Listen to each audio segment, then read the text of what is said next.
ఐదేళ్ల కాలంలో టీడీపీ ఎంతవరకు అభివృద్ధి పనులు చేసింది? చాలా వరకు పనిచేశారు సార్. నీళ్ళ కానించి ఏదైనా సరే మనకు ఏది అందుబాటులో లేకపోతే దానికి అడిగాము, అందుబాటులో వచ్చినాయి.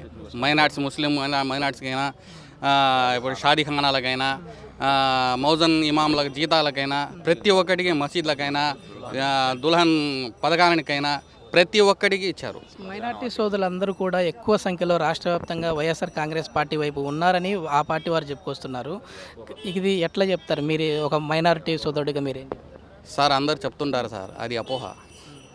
పని చేసిన వాళ్ళు, చేయించుకున్న వాళ్ళు కంపల్సరీగా ఎవరు పని చేస్తే వాళ్లకు మనము అందుబాటులో ఉండాలి సార్.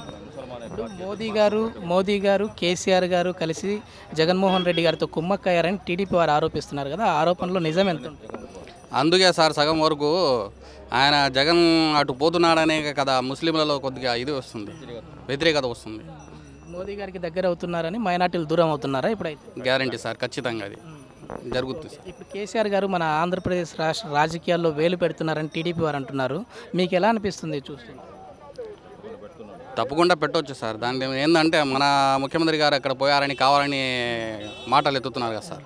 అది దీనివల్ల ఏమైనా టీడీపీకి రాబోయే రోజుల్లో నష్టం ఉంటుంది అనుకుంటున్నారు? నష్టం ఏముండదు సార్. ఎవరు వచ్చినా ఏం వచ్చినా గెలిచేదే సైకిల్ సార్. ఆంధ్రప్రదేశ్ రాష్ట్ర రాజకీయాల్లో కేసీఆర్ గారు వేలు పెడుతున్నారని చెప్పి టీడీపీ వారు అంటున్నారు కదా, మీకు ఎలా అనిపిస్తుంది? ఇలా ఆంధ్ర రాష్ట్రం ముక్కలేంది కేసీఆర్ వల్లే సార్. ఆంధ్ర రాష్ట్రంలో వస్తే కేసీఆర్కి చంపదెబ్బలు తప్ప ఏముండవు. మోదీ గారు, కేసీఆర్ గారు, జగన్మోహన్ రెడ్డి గారు కుమ్మక్కయ్యి రాజకీయాలు చేస్తున్నారని చెప్పేసి అంటున్నారు. ఆ మాటల్లో ఎంతవరకు వాస్తవం? వాస్తవం సార్. చూస్తున్నారు కదా జనాలు, ఇలా ప్రతిదీ అప్ టు డేట్ జనాలు అంత పిచ్చోళ్ళు ఎవరు లేరు సార్, అన్నీ చూస్తున్నారు. మాకు అదే ప్లస్ అవుతుంది సార్ మా పార్టీకి, టీడీపీకి. ఇవాళ మోదీ నాటకము, జగన్ నాటకము. ఇక్కడ జగన్మోహన్ రెడ్డి గారు కూడా ముఖ్యమంత్రి అయితే మనకు రావాల్సిన నిధులన్నీ కూడా తెలంగాణ వారికి వెళ్తాయి అని చెప్పేసి టీడీపీ వారు బలంగా తీసుకెళ్తున్నారు కదా, అది మీకు ఎలా అనిపిస్తుంది? వాస్తవం సార్, వాస్తవం సార్. సెంట్రల్లో రూలింగ్ చేసేది సార్, మళ్ళీ చంద్రబాబు నాయుడు పోతారు సార్, అక్కడ సెంట్రల్ చక్రం తిప్పుతారు సార్, మాకు ఆ నమ్మకం ఉంది సార్. ఒకప్పుడు కేసీఆర్ గారు ఆంధ్ర ప్రజల్ని కుక్కలతో పోల్చాడు, మీరు పౌరుషం లేని వ్యక్తులు అని చెప్పేసి అన్నారు.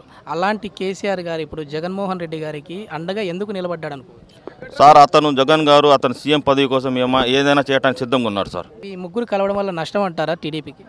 మాకేం ఎలాంటి నష్టమే లేదు సార్. గెలిచేది మేమే సార్, సీఎం అయితే చంద్రబాబు నాయుడు. ఓటు వేయాలి అంటే అభ్యర్థిని చూసి ఓటు వేస్తామా, పార్టీని చూసి ఓటు వేస్తాం? పార్టీ మెయిన్ ఇంపార్టెంట్ సార్, అభ్యర్థి ప్రభావం కానీ కొంచెం ఉంటుంది సార్.